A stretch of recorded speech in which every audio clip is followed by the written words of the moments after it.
देखिए, श्रद्धा केस में इस वक्त एक और बड़ा खुलासा मैं आपको बताती चलूं।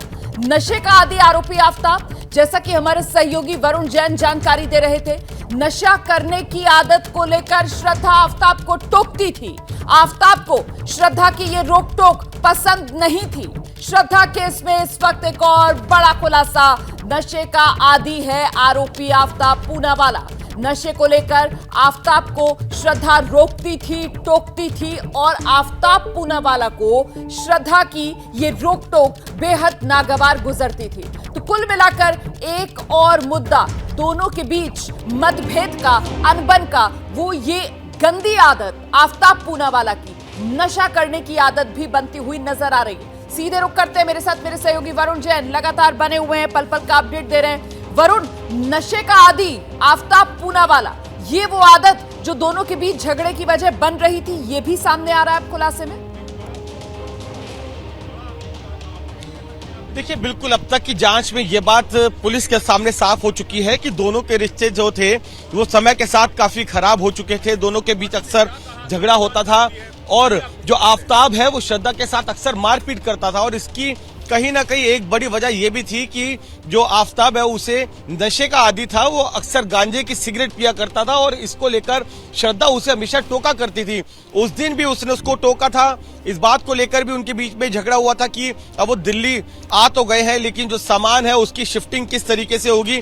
तो ऐसे कई वजह थी और पुराने भी जैसे रिश्ते उनके लगातार खराब चल रहे थे, तो उस दिन भी झगड़ा हुआ। झगड़े के बाद जो आफ्ताब है वो श्रद्धा की छाती पर बैठ गया और उसके बाद उसने उसका गला घोट दिया और कुछ ही कहें कि पलों के अंदर जो श्रद्धा थी उसकी सांसें रुक गई, जिसके बाद वो उसकी बॉडी को बाथरूम में खींच कर ले गया और अगले दिन वहीं पर बाथरूम के अंदर ही उसने बॉडी को चॉप किया था।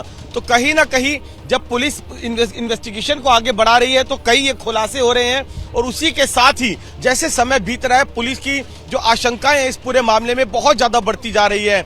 कई एविडेंसेस है जो अभी पुलिस को बरामद करने हैं, हथियार बरामद करना है, मोबाइल बरामद करना है, लेकिन आप देखिए जिस तरीके से हत्याकांड को अंजाम देने के बाद वो लगातार जो एप्स है उसके जरिए लड़कियों को बुलाता रहा।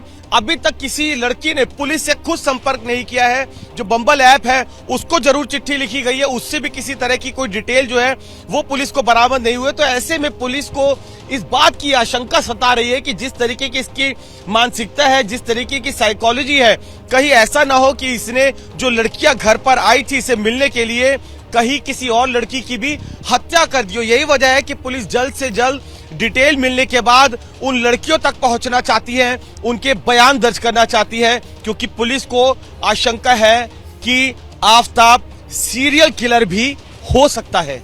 आप रहिए मेरे साथ, मैं आपके पास लौटूंगी वरुण जैन। तो कुल मिलाकर देखिए मामला किस तरीके से उलझा हुआ और जैसे जैसे पुलिस अपनी जांच को आगे बढ़ा रही है वैसे वैसे ये मामला और पेचीदा होता जा रहा है और अब तो यहां तक आशंका जताई जा रही है कि कहीं ऐसा तो नहीं कि ये एक सीरियल किलर है, कहीं ऐसा तो नहीं कि सिर्फ श्रद्धा ही नहीं बल्कि कई और मासूम लड़कियां भी इस दरिंदे की चपेट में आकर अपनी जिंदगी खो बैठी हो।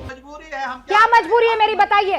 मैं अभी आपको बताती हूँ कि मैंने ओए होए होए होए नमकीन के चटकारे लेते हुए टकटकी मार के डिबेट शो को पॉज रिपीट कर करके देख रहे हैं जोगिंदर जी। इनकी तरह आप भी देखें अपनी फेवरेट डिबेट्स को रिपीट कर और डाउनलोड कीजिए एबीपी लाइव ऐप अपने स्मार्ट टीवी पर।